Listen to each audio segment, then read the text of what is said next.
തുർക്കിയിലുണ്ടായ ഭൂചലനത്തിൽ 5 പേർ മരിച്ചു. റിക്ടർ സ്കെയിലിൽ 7.9 രേഖപ്പെടുത്തി. നിരവധി കെട്ടിടങ്ങൾ നിലംപൊത്തി.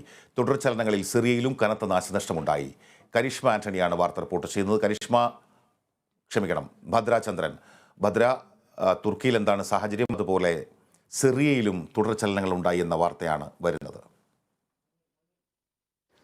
ഫിറോസ്, 5 മരണമല്ല, ഇപ്പോൾ 100ഓളം മരണമാണ് റിപ്പോർട്ട് ചെയ്തിട്ടുള്ളത്. തെക്ക് കിഴക്കൻ സിറിയയുടെ അതിർത്തിയിലുള്ള തുർക്കിയിലെ ഗാസിയാൻടെപ്പിലാണ് ആദ്യം ഭൂചലനം ഉണ്ടായത്. 7.9 തീവ്രതയായിരുന്നു രേഖപ്പെടുത്തിയിട്ടുണ്ടായിരുന്നത്.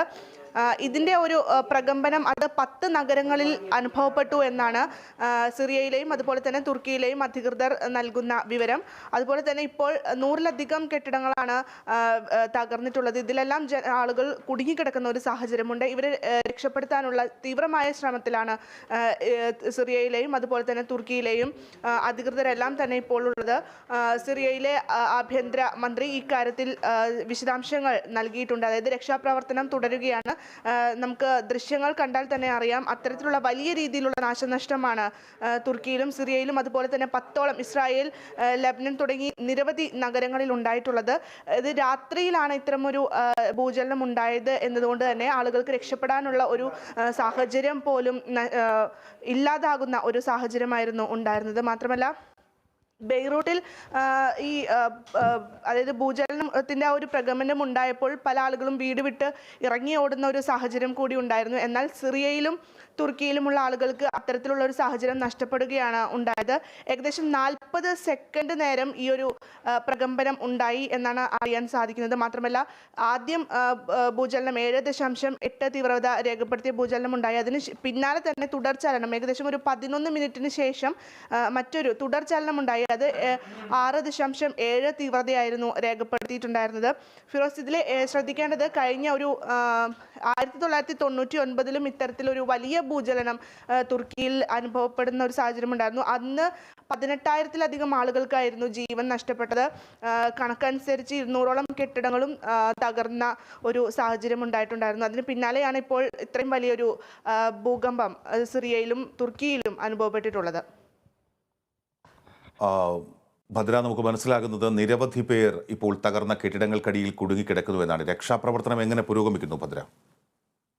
തീർച്ചയായും ഫിറോസ്, അതായത് രാത്രിയിലായിരുന്നു ഈ ഒരു ഭൂകമ്പം ഉണ്ടായത്. അതുകൊണ്ട് തന്നെ പല ആളുകളും ഉറങ്ങിക്കിടക്കുന്ന സമയത്തായിരുന്നു. അതുകൊണ്ട് തന്നെ ആർക്കും രക്ഷപ്പെടാനുള്ള ഒരു അവസരം ലഭിച്ചില്ല എന്നുള്ളതാണ് ഏറ്റവും വിഷമകരമായിട്ടുള്ള ദുഃഖകരമായിട്ടുള്ള ഒരു കാര്യം എന്ന് പറയുന്നത്.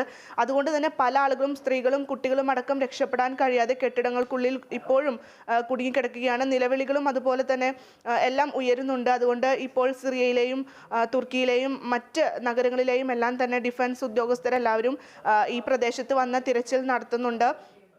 അതുപോലെ കുടുംബാംഗങ്ങളെ നഷ്ടപ്പെട്ടവരും ഈ തെരച്ചിലിൽ പങ്കാളികളായിട്ടുണ്ടെന്നാണ് അറിയാൻ സാധിക്കുന്നത്. കെട്ടിടങ്ങളെല്ലാം പൂർണ്ണമായും തകർന്ന അവസ്ഥയിൽ പല കെട്ടിടങ്ങളുമുണ്ട്, ഭാഗികമായി തകർന്ന അവസ്ഥയിലുമുണ്ട്. ഈ ഭാഗികമായി തകർന്ന കെട്ടിടങ്ങൾക്കുള്ളിലാണ് ഇപ്പോൾ തിരച്ചിൽ നടത്തിക്കൊണ്ടിരിക്കുന്നത് എന്നാണ് അറിയാൻ സാധിക്കുന്നത്. ഫിറോസ്, ഭദ്ര, ഭൂകമ്പത്തെ തുടർന്ന് തുർക്കി 4ാം ഘട്ട ജാഗ്രത പുറപ്പെടുവിച്ചു എന്നൊരു വാർത്തയുണ്ട്. അതായത് അന്താരാഷ്ട്ര സഹായം ആവശ്യപ്പെട്ടിരിക്കുന്നു. ചിലപ്പോൾ തുർക്കിക്ക് തന്നെ ഇത് ആഭ്യന്തരമായി കൈകാര്യം ചെയ്യാൻ കഴിയാത്ത ഒരു സാഹചര്യത്തിലേക്ക് കാര്യങ്ങൾ പോകുന്നുണ്ടോ? ഒരു അന്താരാഷ്ട്ര ഇടപെടൽ തുർക്കി ആവശ്യപ്പെടുന്നുണ്ടോ ഈ ഘട്ടത്തിൽ? തീർച്ചയായും ഫിറോസ്, കാരണം നമുക്കറിയാം സിറിയ എന്ന് പറയുന്ന രാജ്യം അല്ലാത്ത ഇരിക്കുന്ന സമയത്ത് തന്നെ പട്ടിണിയും അതുപോലെ ദുരിതങ്ങളും അനുഭവിച്ചുകൊണ്ടിരിക്കുന്ന ഒരു രാജ്യമാണ് നമുക്കറിയാം. അതുകൊണ്ട് തന്നെ ഇത്തരം ഒരു ഭൂകമ്പത്തിൻ്റെ ഒരു ആഘാതം താങ്ങാനുള്ള ഒരു ശേഷി ആ രാജ്യത്തിന് ഇല്ല. അതുകൊണ്ട് തന്നെ മറ്റു രാജ്യങ്ങളുടെ സഹായം സിറിയ ആവശ്യപ്പെട്ടിട്ടുണ്ട്. അതുപോലെ തന്നെ ഫിറോസ് സൂചിപ്പിച്ചതുപോലെ തുർക്കിയും അത്തരത്തിലുള്ള സഹായങ്ങൾ മറ്റുള്ള രാജ്യങ്ങളോടെല്ലാം ആവശ്യപ്പെട്ടിട്ടുണ്ട് എന്നാണ് ആഭ്യന്തര മന്ത്രാലയത്തിൽ നിന്ന് ലഭിക്കുന്ന വിശദാംശങ്ങൾ. തീർച്ചയായും വളരെ ദുഃഖകരമായ വാർത്തയാണ്. തുർക്കിയിലുണ്ടായ ഭൂചലനത്തിൽ ഇപ്പോൾ 100-ലധികം പേർ മരിച്ചതായുള്ള വാർത്ത. റിക്ടർ സ്കെയിലിൽ 7.9 രേഖപ്പെടുത്തിയ ഭൂചലനമാണ് ഉണ്ടായത്. നിരവധി കെട്ടിടങ്ങൾ നിലംപൊത്തി. തുടർചലനങ്ങളിൽ സിറിയയിലും കനത്ത നാശനഷ്ടമുണ്ടായി. ഇപ്പോഴും രക്ഷാപ്രവർത്തനം തുടരുകയാണെന്ന വാർത്തയാണ് വരുന്നത്. തകർന്ന കെട്ടിടങ്ങൾക്കടിയിൽ ഒത്തിരി പേർ ഇപ്പോഴും കുടുങ്ങിക്കിടക്കുന്നു എന്ന വാർത്ത വരുന്നു. അതേസമയം തുർക്കിയും സിറിയയും അന്താരാഷ്ട്ര സഹായവും ആവശ്യപ്പെടുന്നു ഈ ഒരു കഠിനമായ ഒരു പരീക്ഷണ ഘട്ടത്തെ നേരിടാൻ.